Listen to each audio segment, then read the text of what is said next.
Engine 44, Medic 44, and PA with unknown injuries. D1C 8900, South Peoria Street.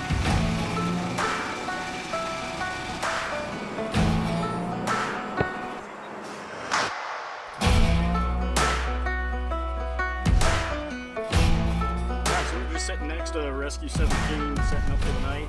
We got a call for Rescue 17. Mutual aid, a motor vehicle accident, possible parties trapped.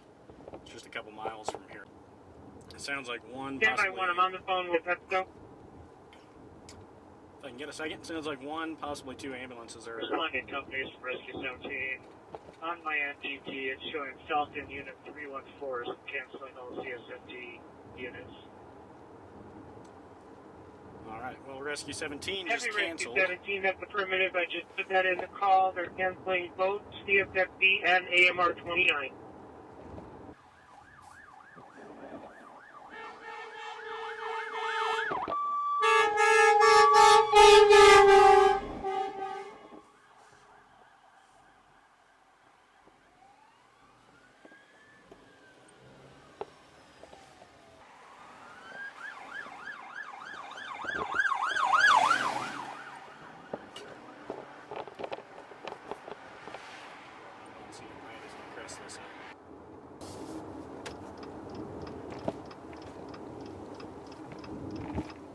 Looks like it is going to be in the intersection, so...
Alright, so we're going to clear this scene. Just talked to that trooper in front of us. He did take a moment to share with me that there was 2 injuries, 2 transported. There was no fire. And then on top of that, it was just the 2 vehicle wreck that was confirmed.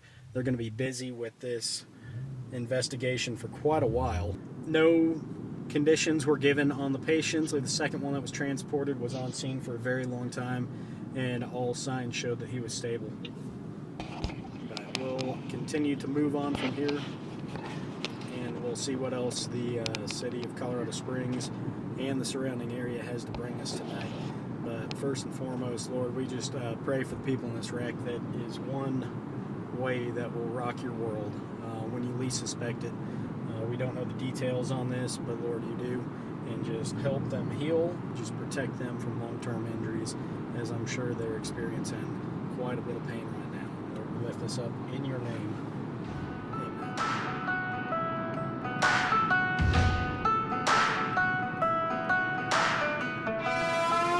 We're responding with Engine 1 and an AMR medic to a possible rescue call. We were following Engine 1 on a response call for a rescue mission, and it wasn't a rescue mission. It was a call at the rescue mission, and we had an idea with the area that it was in that it may very well not be a rescue mission, but sometimes you get half the information, and that's exactly what it turned out to be, as suspected. basic medical, so we cleared from there, and now we're in the downtown area. We're in Station 1's 1st District, and in between Station 1, Station 2, and Station 3, which serves the west side.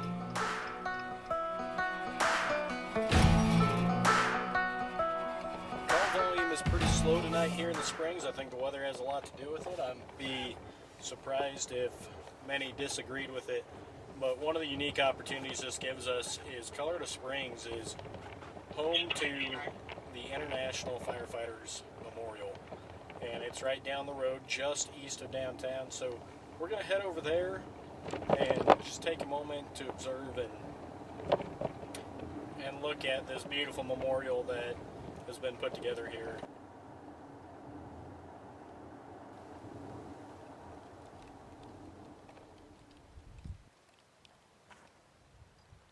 So this one's a special one for me.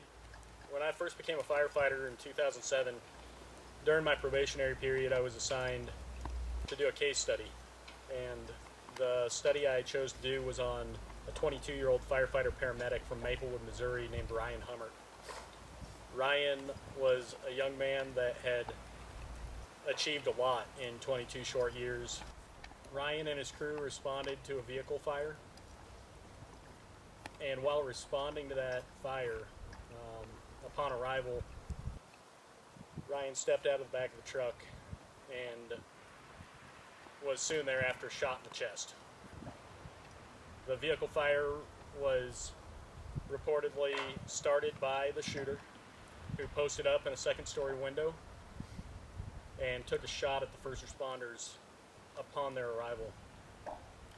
Through that case study, I got the chance to visit Maplewood, Missouri. I got a chance to visit his firehouse and his crew. They took me in and shared stories about Ryan. I've got patches and stickers. We never met, but he had a big impact on my life. He had a big impact on my career and a big impact on my general situational awareness. We have so many selfless people that go into these lines of work that put their life on the line every single day. And I want the families of the men and women on this wall to know that they're not forgotten. And if you ever get the chance to visit, they have done a tremendous job. This whole structure is just phenomenal.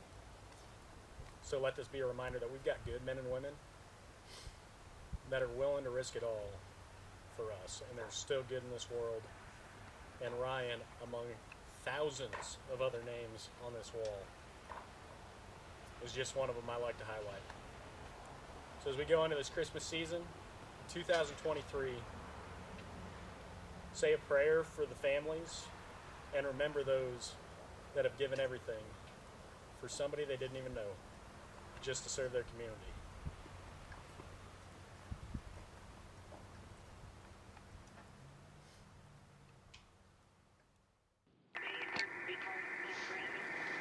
So Joe and I were just on the east side of downtown, and unfortunately we weren't recording, but we've got multiple reports of explosions near the airport.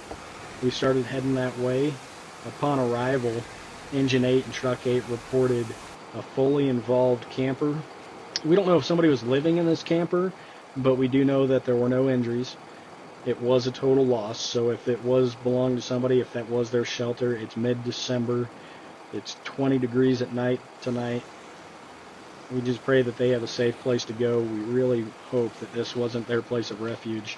We don't have any further reports from any public information officer, but this is what we found. Engine 8 and Truck 8 got a very quick knockdown on this and went back for hot spots, and it was a real quick cleanup. Both units went back in service within the hour, and once again, fortunately, no injuries on this one, but a total loss on the camper and the property with it.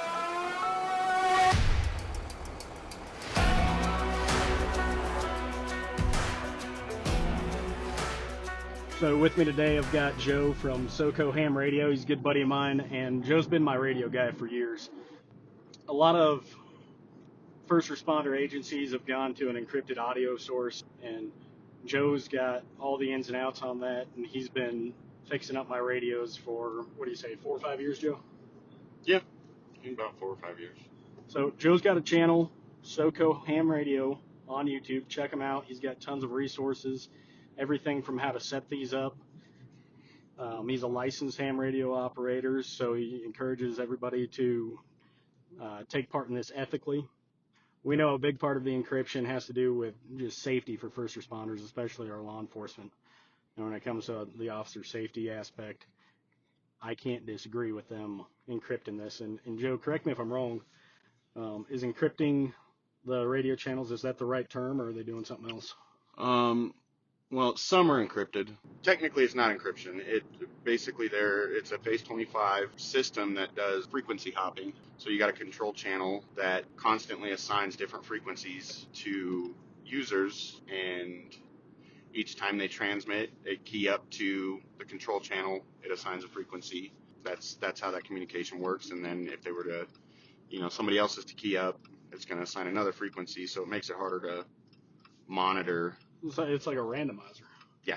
Okay. Yep. So I just learned something new, and you've been doing this for me for ages. Now, what's the benefit of, say, doing something like what you have set up with the SDS and the SDR setup, as opposed to just downloading an app? You're going to get real time versus, the apps. Ultimately, they come from somebody running a software-defined radio setup. Problem with that is you're going to have a delay. That SDR setup is processing the data, and then it's sending it back out to a server, which is then getting it to a scanner app that you're using. So you're going to have a big delay versus real time. So if you work in an industry where you've got to have real-time information, whether that be you're a volunteer first responder, maybe you're news media, maybe you're a stringer, that time is of the essence, and this is a tool that they can use. And I'll put his stuff in the description. Again, it's Joe with SoCo Ham Radio, and he's going to roll around with me all night tonight, and we'll just explore Colorado Springs. Engine 5, Truck 8, Air 15, Hazmat 14, of course 74, and MCOM 1, look out at Broadmoor. Engine 5 with you. Command, dispatch is filled out for working high-rise. Command, this is Truck 1. We've made the whole way from the 3rd floor and the 4th floor. We can't get access to the unit. There's nobody in here, but there's no signs of smoke or fire.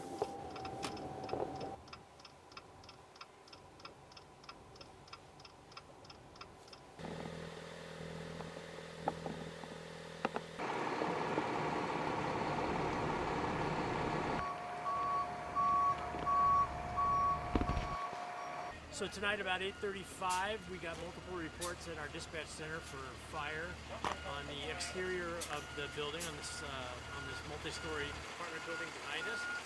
It turned out it was a fire on the balcony on the 2nd floor on the very north side of this building. Our crews dispatched responded 6 minutes after dispatch. They arrived on scene, and within 5 minutes we were able to get our hose teams into position and extinguish the fire on the 2nd floor balcony. The fire did not extend into the structure. It stayed out on the balcony and never made interior progress. So there are no displaced residents, and there are no current evacuations in place as we speak. All residents have been released back into the building, and as you can see, we're starting to release crews now. Right now, the fire is under investigation, but we have evidence that there is a scooter being charged on the balcony. We believe that that has something to do with the cause. Again, it's all exterior, so it's basically that one little balcony that the fire was contained to. So there's some damage to the overhang balcony above it, and then the actual balcony for that particular apartment. Anything else that we need to know? No, just the time of year. You just want to make sure you're keeping an eye and monitoring those types of items, and that you don't just plug them in and then leave, for hours on end.